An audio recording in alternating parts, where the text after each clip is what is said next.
Live from the heart of the Blue Ridge, Roanoke, Virginia. It's the Just Bernard Show with host Bernard Alvarez. Join Bernard as he shares topics that reveal the real matrix and empower your human experience, including world liberty, the esoteric, suppressed technologies, spiritual ascension, and human consciousness.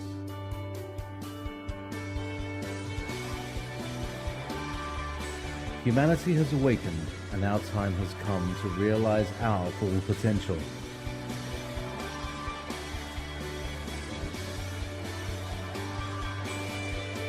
And now, live from the Star City, your host, Bernard Alvarez. Hello, everyone, and welcome to the Just Bernard Show. Thank you so much for joining me today. I've got a wonderful show in store for you today. We have an old friend of the show who's been on several times, and she has agreed to come back on and share some new and very, what I would consider vital and important information. So let me tell you a little bit about our guest today. Judy Carroll has been experiencing conscious contact with the extraterrestrial culture, sometimes known as the Greys, for many years. In her series of books, she tells about these experiences and what she's learned from her ongoing encounters. Judy Carroll was on my show, first time on my show was 7 years ago already, and she's been on one since then as well. She is here today, though, to share a message on the present situation on Earth given to her by their great teachers, Alvarez. And first of all, welcome back to the Just Bernard Show. Judy Carroll, thank you for coming today. Oh, thank you, Bernard. It's a pleasure to be here. Lovely to see you again and talk with you again. Same here, same here. Thank you. So Judy, before we get started, just to remind everybody a bit about you and perhaps who the Zetas are. They may not have watched the last two shows that you were on with me. Can you remind and refresh our memory about how you met the Zetas and who are they, what are they, and your relationship with them? Okay, well, I actually prefer to refer to the group I work with as Greys, because Greys, there are many, many different types of Greys throughout the universe. The Zetas are just one. I was actually a member of the Zeta reticulum culture in my last life. Now I'm working a little bit more widely with the whole group. The Greys are actually, most of them are up on higher levels of the human ladder, which I'll go into briefly later on, in that many of them don't even use physical form very much, and so they place their consciousness into what they refer to as a container, the grey container, when they need to work with planetary cultures on a world like planet Earth, which is of a lower dimensional frequency. I first came in very, very close conscious contact with them back in 1983 when I was age 30. I'd had contact all my life, but I couldn't quite remember it. People who've had had contact with ETs can understand this. It's like as if you've got two brains in your head, and both brains are working, but when your Earth human brain is in operation, you can't really consciously link into the other one. And so you're aware of this background that's going on with you, but you can't always remember it. I did have a lot of fear as a child, but now I understand that I chose that to help me to empathise with people down here who are undergoing contact. My real big introduction to them was at age 30, when I had a daytime experience when there was a group of 3 Greys appeared in the room and placed me into an altered state. And as soon as I saw them through my third eye, because I was in that paralysed state that most people are in when they have contacts, I recognised them as family. And so all fear just completely disappeared. And we spent quite a lot of time talking. They were telling me that it was time for me to get back to work. They made a little bit of a joke about this because we were living on an acreage property, and they said, it's time you stopped hiding yourself away out here. You've got to get back to work. And they advised me to learn meditation to improve our communication.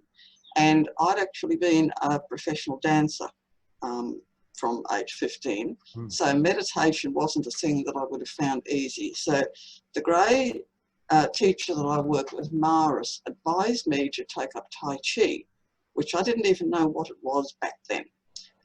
And as I did find out when I eventually found a class, it's known as moving meditation. So for someone to move from being a professional dancer into telepathic communication, it's absolutely ideal tool to use. And I thank them to this day that they advised me, they gave me this advice. They also told me that I would need to take up a natural form of healing. And all of this fell into place over the next 3 years or so, in that I was coincidentally invited to join a meditation group. I found a Tai Chi teacher around the corner, and a gentleman came to learn Tai Chi from me when I started teaching, who was a Reiki channel. And he went on to become a Reiki master, so I was given the opportunity to learn that. And so there's three things, meditation, Tai Chi and Reiki, have really, really helped to connect me into the ETs, because the Greys absolutely love those high energies, so Reiki brings them in.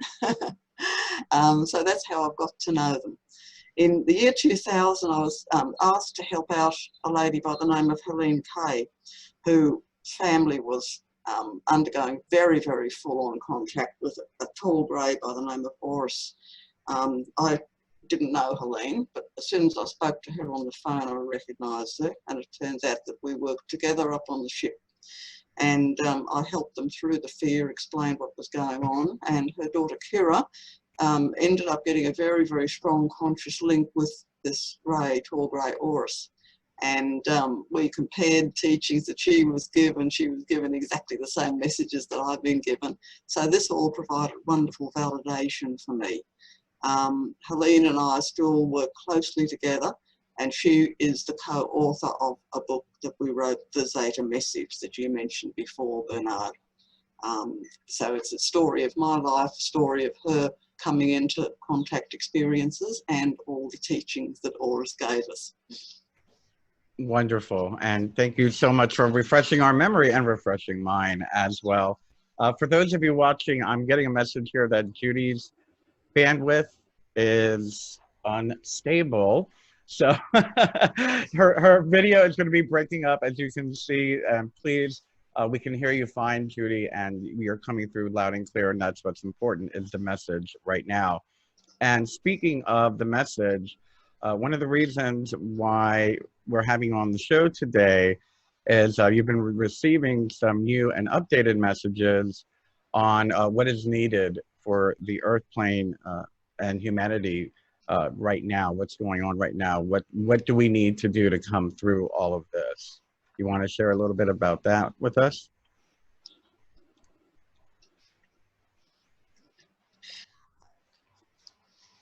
Yeah, okay, Bernard, look, would you like me to read out? I was actually given a message by my Grey teacher, Maris, quite a few weeks ago. I was giving Reiki to a friend, a lady by the name of Paula Jane, who's the one who assists me with our YouTube interviews. And while I was giving her Reiki, this message started coming through from Maris. And when we'd finished the treatment, I mentioned it to her, and she was absolutely over the moon, ecstatic, because she said, I've been sending out a message to him. Why are you giving me the treatment? I was asking him to send a message through. So anyway, would you like me to read the message out? Yes, absolutely. If you have it written, perfect. Thank you. Yes, look, I do.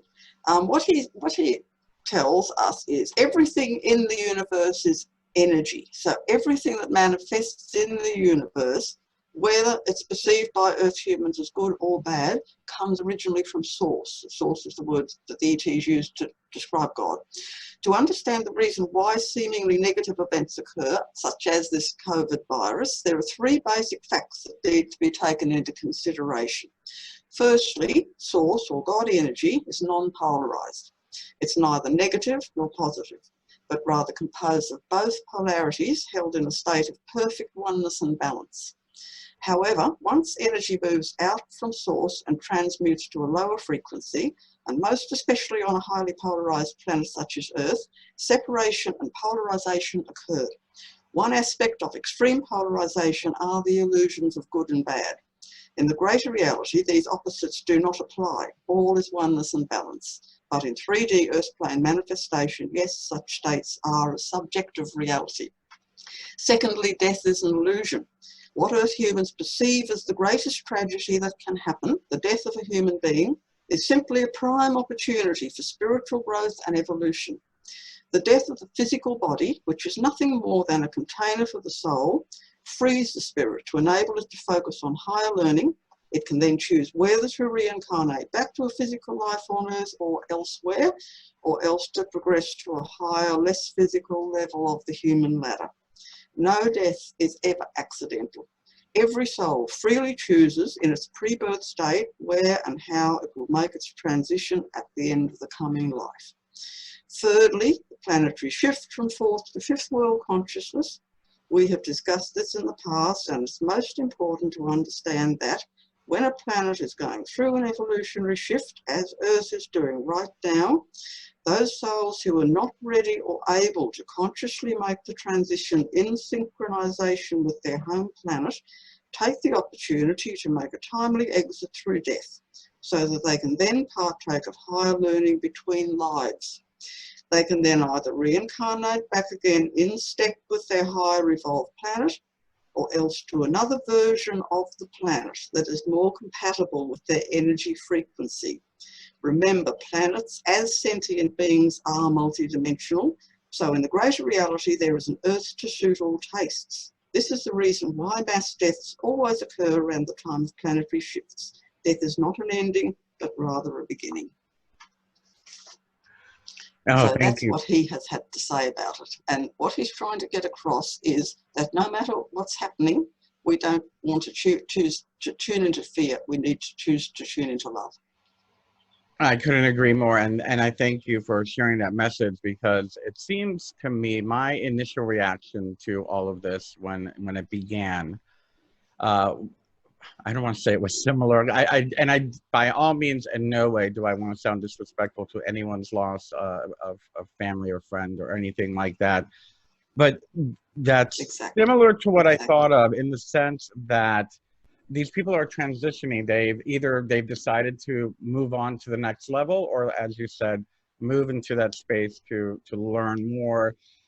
And we have so much fear over death, and I feel that seems to be creating more of an issue during this particular crisis, of the fear of death, of the fear of losing, of the death of a loved one, when in all reality, I believe, and this is just my own personal understanding of it, is that we choose when we are going to incarnate, and we choose when we're going to leave this incarnation.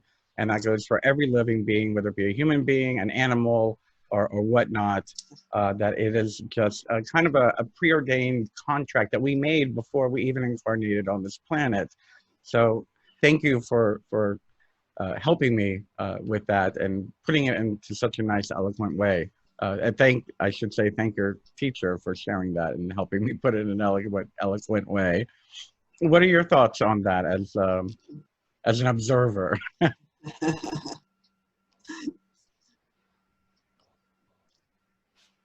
Oh, look, exactly, Bernard, exactly your thoughts, exactly what Maris has said. I mean, of course, we understand from the human perspective how difficult it is for people when you lose someone you love. Of course, there's a huge emotion and sadness. I mean, that's only understandable. But in what we need to learn to do, and they keep telling us this, we need to look at the bigger picture. This is the perspective that the ETs look from, the bigger perspective, so that there's no judgment, no sort of sense of good and bad polarization. Everything is the way it is. And one of the other messages that Horus always used to tell us is that there are no accidents in the universe. There are no accidents. Everything that happens, whether we perceive it as good or bad, is meant to happen. And I think that getting this message across is really important for people at this time to help us through, because everything that's happening down here is it's all preordained, it's meant to happen, and we just have to try to tune in to the positive side rather than the negative side, because everything that happens has a positive and a negative side, and we create with our own minds. So we're either creating a positive reality for ourselves, or we can create a negative reality for ourselves, depending upon how we think. Indeed, indeed, absolutely. So, Judy, well, oh, good, we're only halfway through the show. So we have time to discuss some more topics, actually. So I'm really happy about that. And thank you for sharing the message and your reflections on that. Well, actually, we can actually go a little bit further.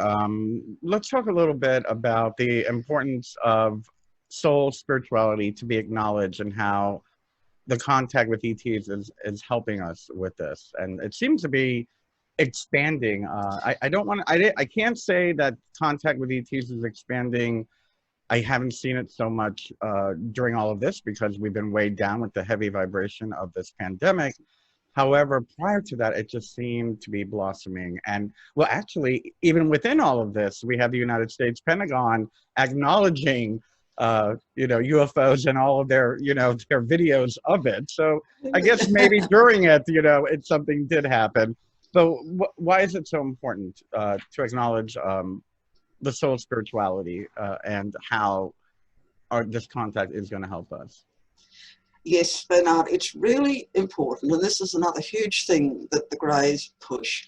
We need to acknowledge that we're much more than a physical body. We're actually a soul who happens to be manifesting a short span of life in physical form to gain experience.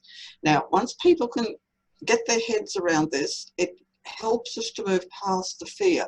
All of us have God consciousness within. Every sentient being in the whole universe is part of God or source energy. Mm-hmm. God's not an old man sitting up on a cloud. God is a very, very highly evolved, high-frequency energy, universal life force energy that permeates everything. Now, once we can really get our heads around this and realize that all of us have this God energy within, that's what gives us our being and our consciousness. We can then start to realize that, hey, we're not the little victims down here, we're empowered beings. And this is a lot of what the ET contact is about, helping people to awaken to this. And to awaken to the fact that we are much more than just a physical body. We're actually multidimensional beings. This is the real meaning behind us being made in the image of God. God is multidimensional energy, and so are we. We've lost a lot of our understanding of this because we've lost our contact with that higher energy source in a lot of cases. And so our ET contact, in which a lot of work is being done on our DNA, which is assisting us to access a more widely expanded conscious awareness, which is also the key to our evolution. That's where human evolution's going, more expanded conscious awareness.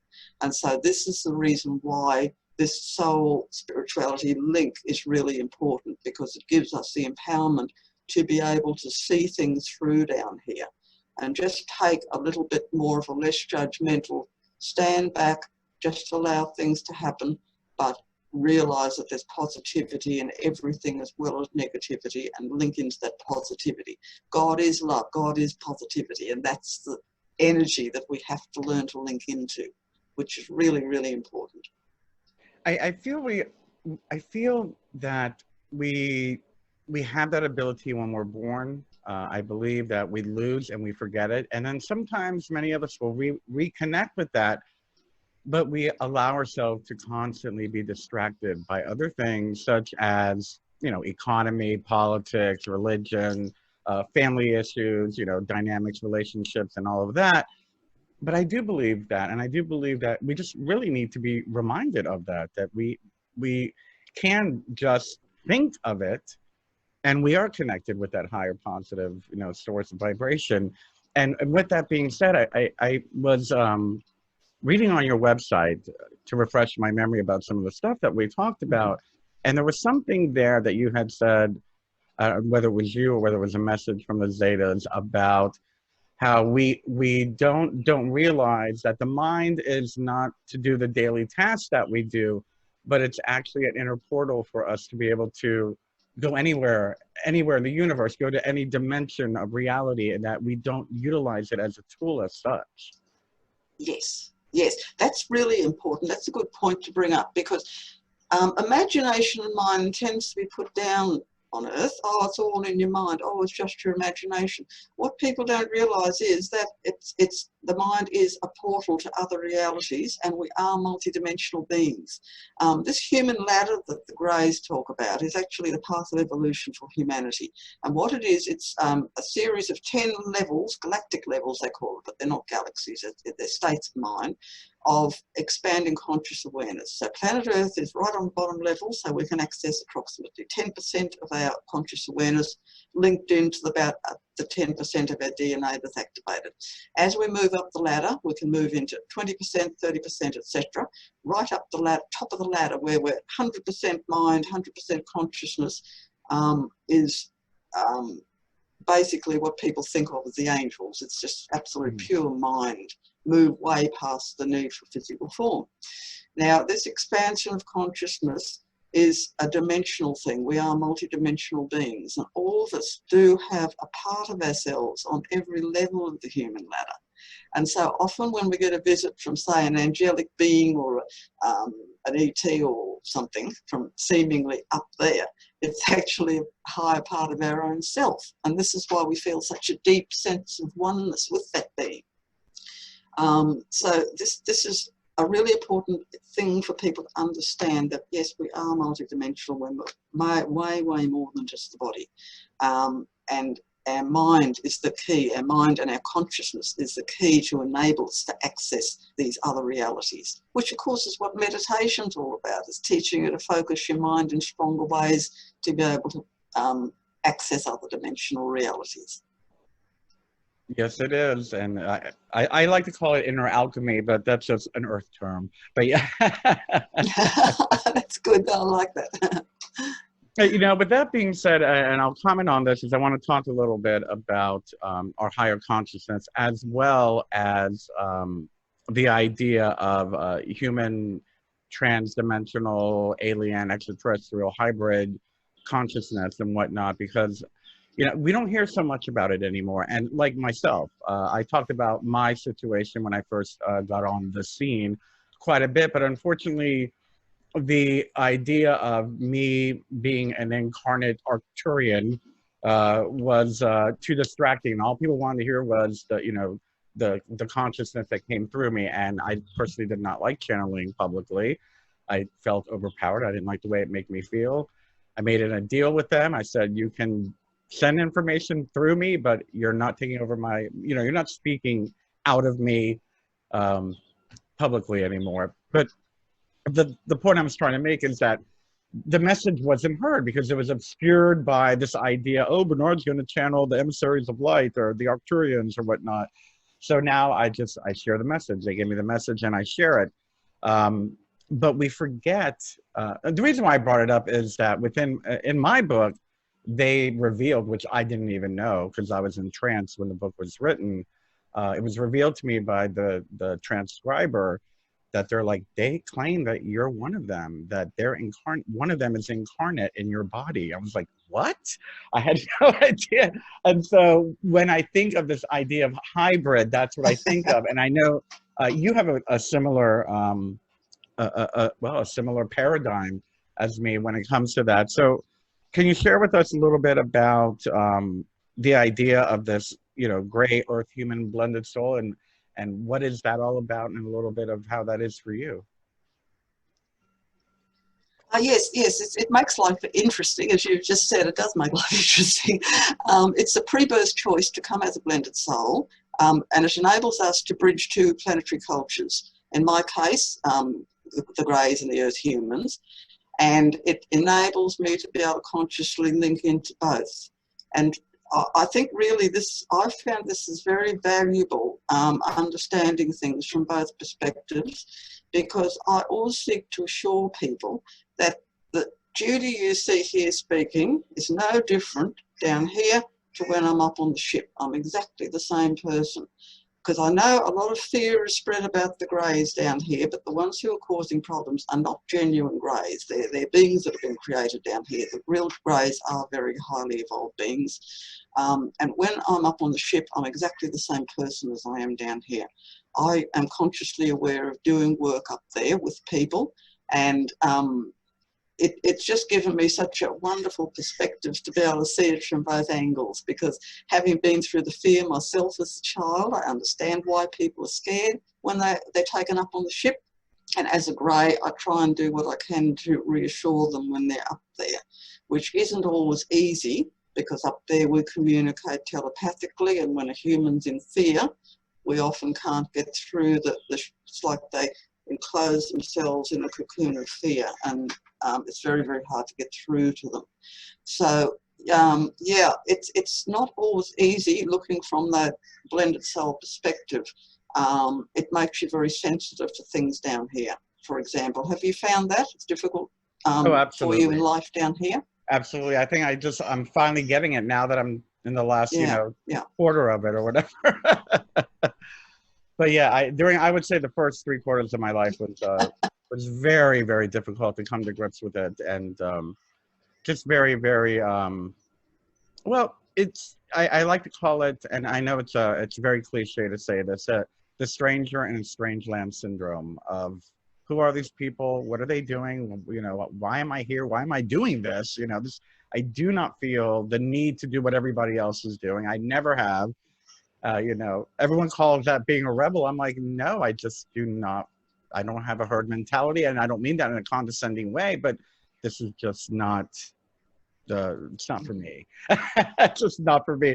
But with that being said, I have to ask, why the heck did I agree to incarnate again down here? You know, I know there's a reason. There's obviously a reason. And I would like to think that, you know, we see so many young people that are awakening so early, having their spiritual awakening or cosmic awakening or starseed awakening, that it seems that so much of it is happening in such a short time. And when I say a short time, I'm probably saying, you know, the 60s, we had the first social awakening, and then through the 80s again, early 2000s again, and now my guides have been saying we're going through the same thing again, that there's going to be an influx of, whether we want to call them starseeds or rainbow tribe or light workers, that are going to be incarnating, if not having that awakening and that aha moment, and you know, this year and the coming years ahead. So very interesting. Have you yourself found that to be similar for you, that you see this like a quick era, like 2 or 3 years of these mass awakenings going on, and maybe they forget a little bit, or maybe they leave the planet, and then more of these mass awakenings seem to happen?